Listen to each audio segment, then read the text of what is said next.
વડોદરાથી મહત્વના સમાચાર એસીબીની વાઘોડિયામાં લાંચિયા કર્મી સામે કાર્યવાહી વાઘોડિયા પોલીસ સ્ટેશનના લાંચિયા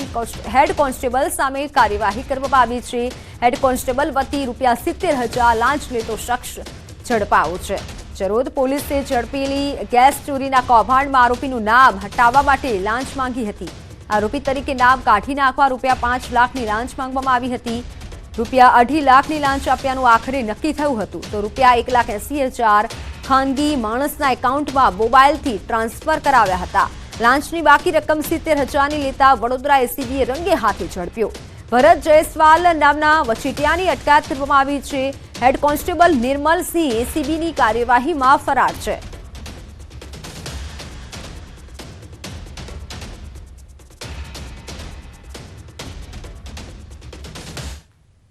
વાત રાજકોટની રાજકોટ શહેરમાં નકલી લિવિંગ સર્ટી કઢાવવાનું અસલી કૌભાંડ સામે આવ્યું છે અને એ પણ ₹3500માં 2 લિવિંગ સર્ટિફિકેટ કાઢી આપવામાં આવ્યું હોવાનું ખુલ્યું છે પિતા પુત્રે જાતિનો દાખલો કઢાવવા માટે આ નકલી લિવિંગ સર્ટી કઢાવી હોવાનું અધિકારીની સમક્ષ ધ્યાનમાં આવ્યું હતું સમાજ કલ્યાણ વિભાગમાં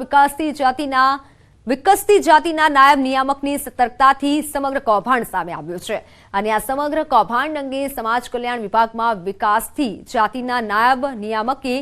માહિતી આપી હતી પિતા પુત્ર બક્ષીપંચ જાતિનો દાખલો કઢાવવા માટે 2 જાન્યુઆરીના દિવસે સવારે બહુમાળી ભવન પહોંચ્યા હતા અહીં સમાજ કલ્યાણ વિભાગની કચેરીએ તેઓ પહોંચ્યા હતા અરજદારના લિવિંગ સર્ટિફિકેટમાં હિન્દુ ધારાકીય જાતિ લખી હતી અને જેથી સ્ટાફ દ્વારા એવું કહેવાયું હતું કે હિન્દુ ધારાકીય જાતિનો બક્ષીપંચમાં સમાવેશ થતો નથી જેથી જાતિનો દાખલો ન નીકળે જોકે તેઓ અડધા કલાકમાં જ અન્ય લિવિંગ સર્ટિફિકેટ લઈ આવતા તેઓની કડક પૂછપરછ કરાતા ઘટસ્ફોટ થયો તેઓ નકલી સર્ટિફિકેટ લાવ્યા હોવાનું ખુલ્યું હતું આ સમગ્ર મામલે 4 શખ્સોની પ્રદ્યુમન નગર પોલીસે પૂછપરછ શરૂ કરી છે એટલે મેં એમને પૂછ્યું કે તમે આ ત્યાં ભણેલા છો કે ના કે સાહેબ અમે તો કલ્યાણપુર કે મહુવા તો જોયું પણ નથી એમ પછી કોને આપ્યું એમ તો કંઈક પુરોહિતભાઈ કરીને હતા ત્યાં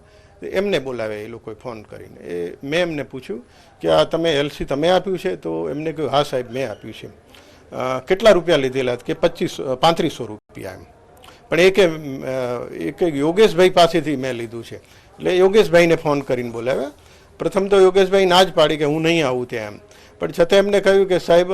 પોલીસ સ્ટેશન જવાનું કહે છે એટલે તમે આવી જાઓ પછી આવ્યા મેં એમને પૂછ્યું હા કે સાહેબ પહેલાં તો ના જ પાડી પણ પછી કે હવે સાહેબ મારી ભૂલ થઈ છે હું આવું ક્યારેય નહીં કરું અમારા ક્લાર્ક અને બંને અરજદારોને લઈને મારી પાસે ચેમ્બરમાં આવેલા કે સાહેબ આ થોડુંક ડાઉટફુલ છે આપ તપાસ કરો એટલે મેં એમને પૂછ્યું પ્રથમ તો ના જ પાડી કે સાહેબ મારું આ એલસી છે અને મેં એવું કંઈ લીધું નથી પણ મેં એમને કહ્યું કે ભાઈ ખોટું હશે તો હું પોલીસ કેસ કરું છું તમે સાચું બોલી જાઓ તો પોલીસ કેસ નહીં કરું ત્યારે એમને કહ્યું કે સાહેબ અમે ₹3500માં આ 2 એલસી લીધા છે અને આવા લિવિંગ સર્ટિફિકેટ ડુપ્લિકેટ બનાવી અને એજન્ટો દ્વારા બનાવી અને જાતિના દાખલા માટે જોડી અને આવા જે કૌભાંડો કરે છે કે કોઈ પણ સરકારી કચેરીઓ હોય તો મારું કહેવાનું એટલું છે કે સરકારી કચેરીઓમાં જે આવી રીતે એજન્ટો જે છે તો જાહેર જનતાને પણ મારી એટલી વિનંતી છે કે આવા એજન્ટો દ્વારા તમે જે કામ કરાવો છો એ કામ બંધ કરો